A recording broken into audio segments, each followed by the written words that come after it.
Hello everyone, thank you so much for joining the Stock Martin channel. I have a very interesting video for you today. We are going to be talking about chip shortage, and that is semiconductor chip shortages that are affecting everything. Anything from the computer device, the listening device that you're watching me on right now, from your gaming controls like your Xbox, PlayStation, all the way to your automotive, your vehicles. We are going to be talking about what this means to the economy, what this means to your pocketbook, and I really think you're going to like this video. Before we do start, if you can please give me a thumbs up, a like button. It'll help with the YouTube algorithm so everybody can see my videos. Also, if you're new to the channel, hit me that subscribe button, that notification bell. Hit all so you can get all my videos, and that way you can't miss any videos. And we are going to get into this by talking to you about several articles. The first one is the semiconductor shortage reaches a new and unwelcome landmark. Now, according to this article, it does now take more than 20 weeks for the companies such as NVIDIA or AMD, or also Intel, that are the biggest producers of semiconductor chips, to get their hardware so that they can start producing these microchips, these semiconductor chips.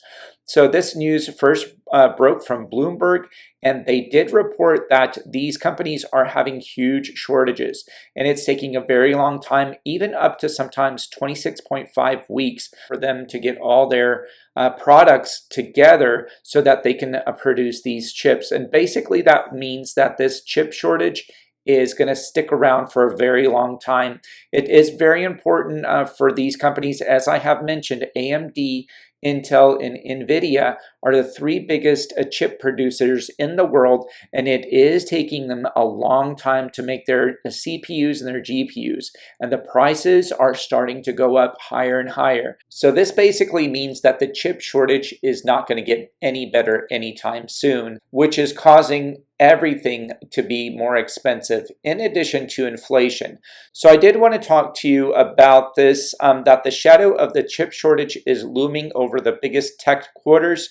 So the biggest tech companies out there that right now are struggling and having problems with chip shortages is affecting all the companies out there. This is affecting companies from Apple, Microsoft, Samsung, Tesla, even Automakers, AMD, and Intel. So the shortage will likely get worse before it does get better. And we are starting to see this in the prices of all the products that are coming out there, in addition to all the inflation that's coming out there as well. So Apple has already warned that there are shortages that are going to be impacting its iPad and its iMac computing systems. It's also going to be putting on constraints on other Apple products such as the iPhone, which is Apple's most lucrative product line. So we definitely will see a short supply of these. It's affecting Microsoft as well. Whenever they do have their supply chains, they are weakened. And so everything that runs on the Microsoft platform, such as the Xbox Series, it will also take a really long time to get this coming along. This semiconductor chip shortage is also getting big head news and warning the White House and the federal government.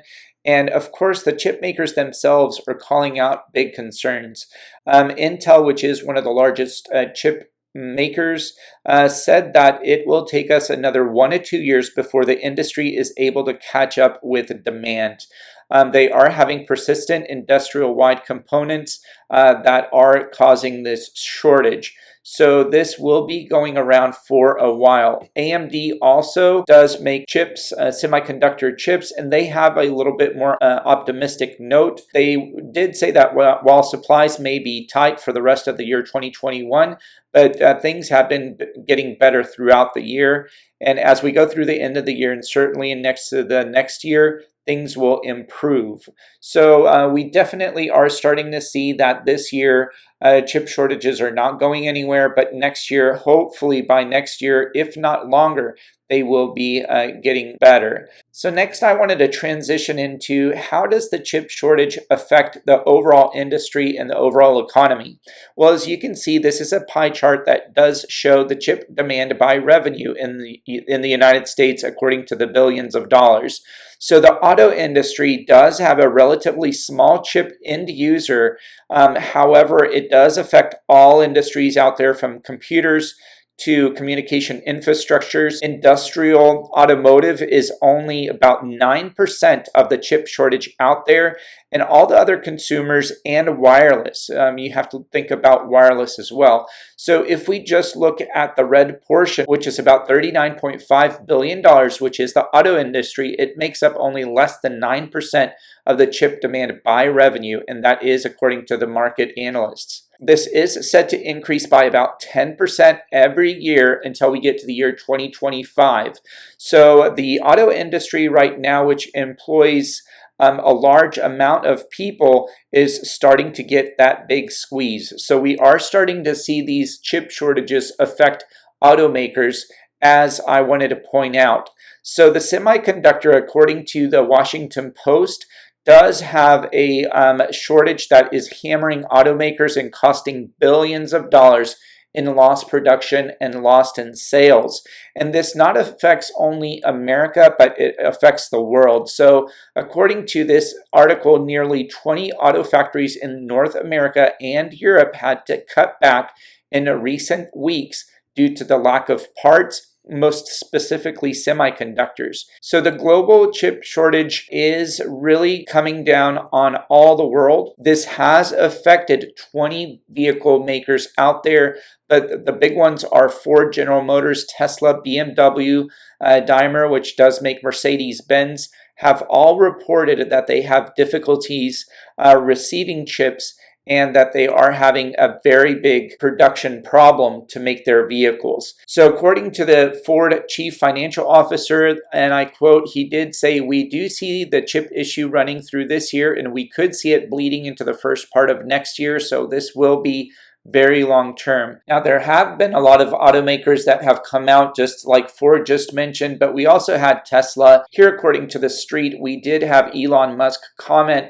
that the global chip shortage was quite serious and it could impact production rates over the next second half of the year. He added that the volume will depend on the availability of other parts that are in the global supply chain. So the chip supply is fundamentally govern our output. So it is the rate limiting step in order to produce these vehicles. It's very difficult for us to say how long this will last because it is completely out of our control. And it does seem like it's getting better, but it's hard to predict. According to Auto Week, the chip shortage has hit the Ford Mustang Mach-E production that has just been rolled out, and it has been causing delays of about 6 weeks.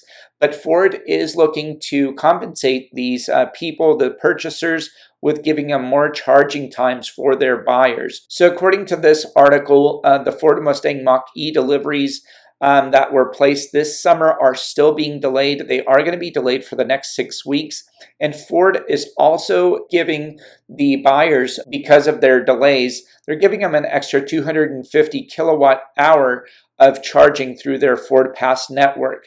Now, the global chip shortage is expected to affect well into next year and then until the year 2022, according to a number of indications from automakers, especially how I've been just mentioning. So I did want to switch gears and talk about this article that does mention that the chip shortage in focus with U.S. automakers like Tesla, Ford, and GM, but Kathy Wood says that used car data points in a different direction. According to this article, the ARK Invest CEO, Kathy Wood, said on Wednesday that the latest used price data indicates that sales have peaked and that prices of used cars are starting to come down as deflation plays a bigger role in the coming days. And so according to the U.S. Department of Labor on Wednesday, it did show that used car prices are still rising, but they are not rising as fast as previous months. And it looks like that we are starting to hit that peak, according to Kathy Woods in her analysis. Kathy Wood went on to say that while many automakers are blaming 20% drop in the U.S. auto sales since April on chip shortages, it seems that used car sales have peaked and their prices are starting to go down. I did want to show you this graph from Manheim that does talk about used vehicle value index. Now this graph does show how much the used price volume has increased. And on the bottom here, it does show the year starting from 1995 and going all the way until now. So in the past 2 years, we have seen, according to this graph, a very sharp increase in used car prices. And Kathy Wood said that we are at its peak right now. As you can see, it is starting to trend downward. We will definitely have to see if we're in this peak and it's going to shoot back up. But according to Kathy Woods and her analysis, this used car sales are starting to go down in price, which will be good, but we'll definitely have to see. Now that we talked about the chip shortages really affecting the auto industry out there, you will see an increase in prices of these vehicles, particularly the electric vehicles, but all vehicles, because the big chip shortage, and it could continue until the year 2022. You have seen the price of used cars really skyrocket and go very high, and I do expect that the new cars will start going up in their price. We did see that Tesla Model Y has increased its price by $5,000. And also, if you go onto their website and try to order a Tesla Model Y, it does expect its first deliveries in January. And that is if you buy now in August. So they are very big delays in getting these vehicles out. You can see this from all manufacturers. As I have mentioned, Ford Mustang Mach-E is about 6 weeks behind. They're still trying to deliver some of the vehicles that were sold in the summer. So we definitely will not see this going away anytime soon. So I hope you liked this video, and hopefully it did explain some of the chip shortages and how long they will last. But please give me that thumbs up, the like button if you like this video. Also, please comment down below that you subscribe so I can give you a shout out at the end of my videos. And also, if you can, let's grow this channel by sharing it with your friends, your family, your coworkers, and that next door neighbor. I really appreciate all your support. Thank you so much, and we'll talk to you in the next one. Down below, if you would like to help out the channel, I put 2 links. One's for Webull. If you open an account, deposit $100, you get 2 free stocks valued up to $1,850. If you deposit $100 into Coinbase, you get $10 of cryptocurrency and trading. Thank you for supporting the channel.